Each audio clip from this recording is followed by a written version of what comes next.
So it seems like abortion has been the main talking point lately, and not even a week since we heard that Roe v. Wade could be potentially overturned by the Supreme Court. Now we're getting news just yesterday that Mitch McConnell, the minority leader of the Senate of the GOP or Republican Party, actually says that a national abortion ban might actually be on the table. Now, The Hill was the first to report on this, and I will leave the original article down in the description below if anyone feels like reading it. I don't want to go too deep into this topic because really the idea of a national abortion ban is really just being thrown around at the moment. Obviously, I think most people would oppose this, and I don't see this passing in the Senate or House. Also, now with the majority of Americans having a negative reaction to the news that Roe v. Wade might actually be overturned, I don't feel like this would get off the ground. Another thing I wanted to talk about was Senate Republicans attempting to undermine birth control, cancer screenings, and STI testing and treatment. This just happened about 2 weeks ago, right before we heard the Roe v. Wade news. The link to this as well will be in the description. I just find this story particularly interesting just on the timing of it. Roe v. Wade is one thing, but attempting to remove access to birth control and also presenting the idea of a national abortion ban is a completely more radical idea if it were to get implemented. And with all this news happening so fast, the fear-mongering from the far left about Republicans actually seems to ring true in this very moment. Of course, unlike most young, hyperactive people on the left, I tend to think of myself as a little bit more sensible.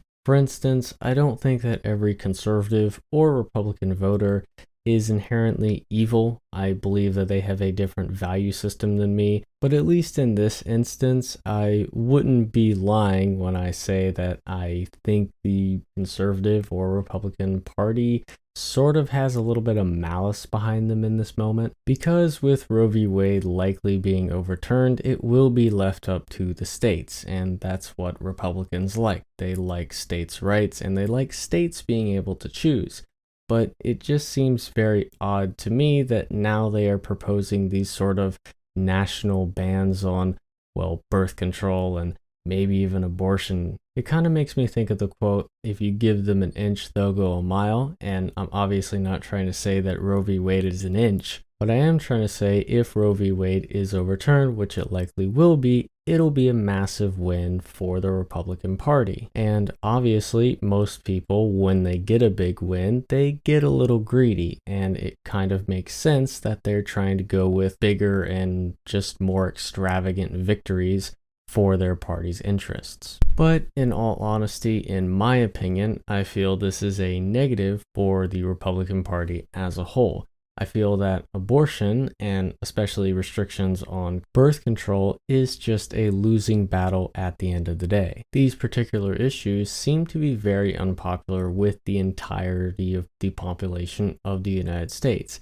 And I think that's important to take into account. While the Republicans might be appealing to their radical right voter, they are consequently pushing away the more independent or centrist type voters that could particularly vote for them in the 2022 midterms or even the 2024 election. Because honestly, the best move for the Republicans they could have made this year was to not do anything radical to push away potential voters. Because at least from what the polls had showed this year, is that more and more Americans have swung more conservative and will probably be voting for Republicans. But ultimately, with Roe v. Wade being overturned, I think this would hurt the Republicans more than anything, and I wouldn't be surprised that if the 2022 midterms and the 2024 election is actually a lot closer than we think. I'll finish with my final thought here, and that is, at least in the past 50 years, the United States has become a lot more liberal.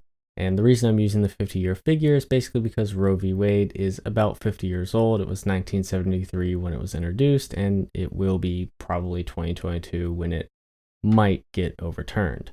But the reason I'm saying that is that the Republican Party seems to be leaning more right as the time goes on. And while that might appeal to a very strange and very small voter base that is heavily conservative, I don't think it appeals to the broader American population. And ultimately, I feel that'll be the downward trend or spiral of the Republican Party. Anyways, though, that's about it for this video. Hope you enjoyed it. And until next time, see ya.